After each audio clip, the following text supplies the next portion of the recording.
오늘은 머리를 빌려 쓰는 사람에 대해 생각해 보겠습니다. 빌린다는 말의 뜻은 받거나 의지한다는 것입니다. 그리스 신화에서 태양의 신 헬리우스에게는 태양의 마차가 있었는데 이 마차를 끄는 날개 달린 말들이 어찌나 난폭했던지 헬리우스만이 몰 수가 있었습니다. 그런데 어느 날 헬리우스의 아들 파에톤이 그 태양의 마차를 몰고 싶으니 빌려달라고 졸랐고, 헬리우스는 아들에게 무엇이든 한 가지 소원을 들어주겠다고 했던 약속 때문에 아들에게 마차를 내주면서 반드시 하늘의 중간으로만 몰고 가라고 신신당부했습니다. 하지만 마차를 몰아본 적이 없었던 파에톤은 태양 마차를 몰기가 너무 힘들어 처음에 너무 높게 하늘을 날자 대지는 너무 추웠고, 다음에 너무 낮게 마차를 몰자 대지는 너무 뜨거워져서 불타버렸고, 아프리카가 사막이 되었으며 에티오피아 사람들의 피부는 까맣게 되었고 모든 강물과 바다마저 말라버릴 지경이었습니다. 꼬마의 뻘짓을 내려보다가 화가 난 제우스가 태양 마차에 벼락을 던졌고 파에톤은 벼락을 맞은 마차에서 떨어져 죽었습니다. 이 신화의 교훈은 준비되어 있지 않고 수준 미달인 사람에게 중요한 것을 함부로 빌려주면 커다란 사고가 난다는 것입니다. 오래전에 김영삼 전 대통령이 했던 머리는 빌리면 된다는 말이 다시 구국에 또 돌아다닙니다. 그래서 나도 생각해 보았습니다. 팔다리를 빌렸으면 팔다리의 주인이 되지만 머리를 빌렸으면 어떻게 될까요? 만약 당신의 머리가 빌려 쓰는 머리와 비슷한 수준이라면 당신은 빌려 쓴 머리의 주인이 될 수 있을 것입니다. 그러나 만약 당신의 머리가 형편없는 수준이라면 당신은 빌려 쓴 머리의 종이 될 수도 있습니다. 옛날 옛적 어느 마을에 어느 단순 무식한 초원장이 있었는데 그에게는 공과 사를 구분할 줄 모르고 자기 욕심을 채우는데 도 같은 친구가 있었습니다. 머리에 든 것이 없었던 초원장은 마을의 중요한 일을 처리할 때마다 친구의 머리를 빌려 쓰면서 서서히 친구의 종이 되었고, 친구가 일러주는 대로 창조 경제를 하겠다면서 마을의 경제를 창조 경제, 즉 아담과 이브의 경제, 다시 말하면 구석기 시대 경제로 후퇴시키는 등 온갖 장난질을 일삼아 결국 촌장과 친구는 마을에서 쫓겨나게 되었답니다. 하지만 그 마을에는 촌장처럼 스스로 생각하지 않고 사이비 언론 기자들이 일러주는 대로 생각하는 어린애 같은 사람들이 아직도 많이 살고 있다고 합니다.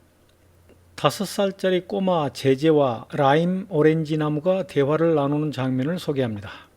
내가 설명해 주마 제제, 그게 뭔지 아니? 내가 잘하고 있다는 증거란다.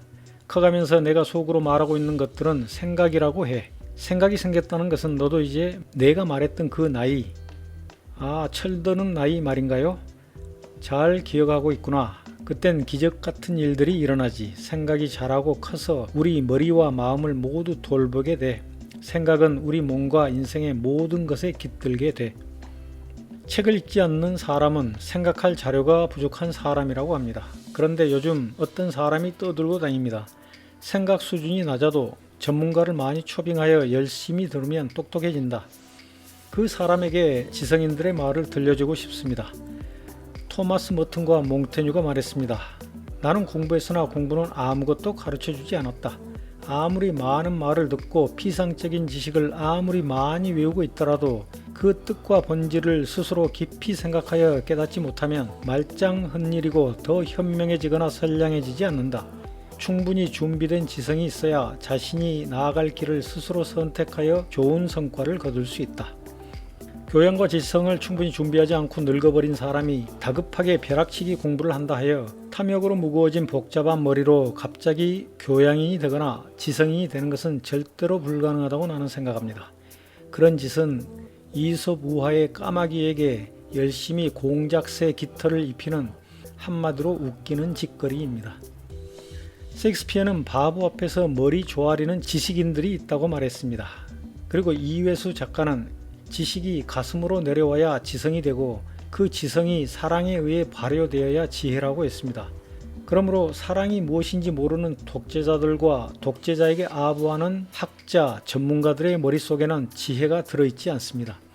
그런 전문가들을 셰익스피어는 돌대가리라고 말했습니다. 단순 무식한 사람이 남의 머리를 빌린답시고 돌대가리 전문가의 머리를 빌리면 어떻게 될까요?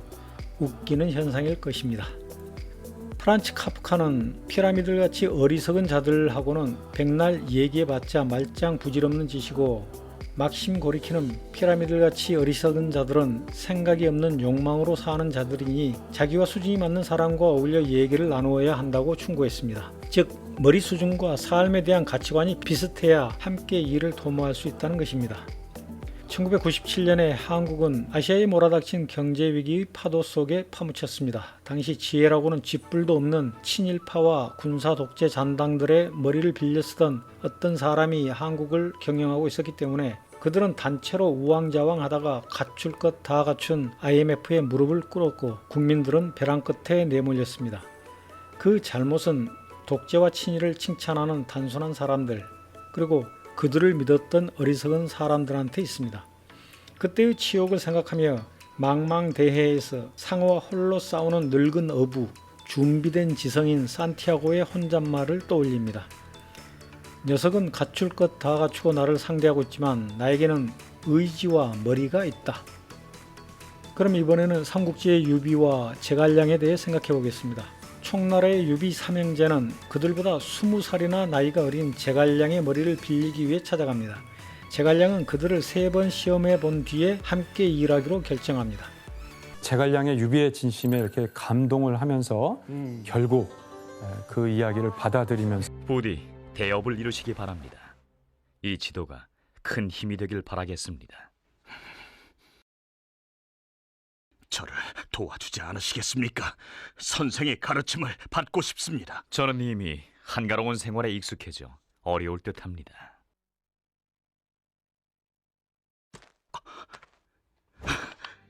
선생의 도움이 없다면 이 난세가 어찌 끝나겠습니까? 백성들에겐 희망이 없습니다. 그건 안 됩니다.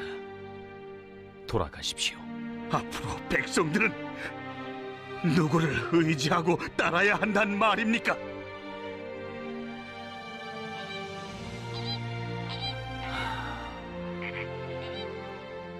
오랫동안 피해왔건만 어쩔 수 없군. 길이 아닌 걸 알면서도 가야 하게 돼버렸군요.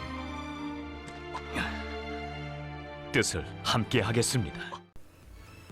나는 제갈량이 함께 일할 사람을 판단하는 어떤 기준을 가지고 있었을 것이고 그것은 다음의 2가지였다고 생각합니다.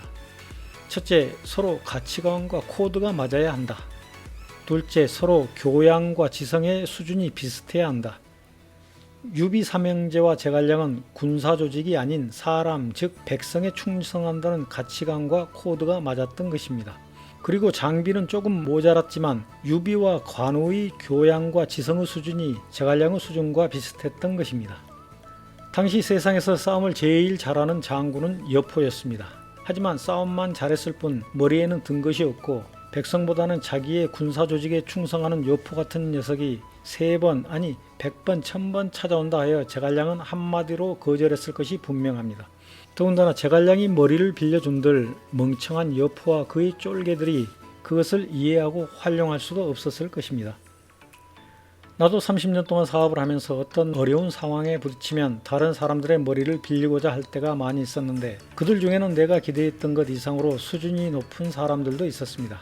그런 경험은 나를 부끄럽게 하였고 나로 하여금 더 많은 독서와 더 많은 생각을 하도록 자극하곤 했습니다. 지금 나는 훗날 누군가, 어쩌면 내 아들과 딸일지도 모르지요. 내 머리를 빌려달라고 했을 때 쪽팔리지 않을 정도의 수준일 수 있도록 계속 업그레이드 해야겠다고 생각합니다. 감사합니다.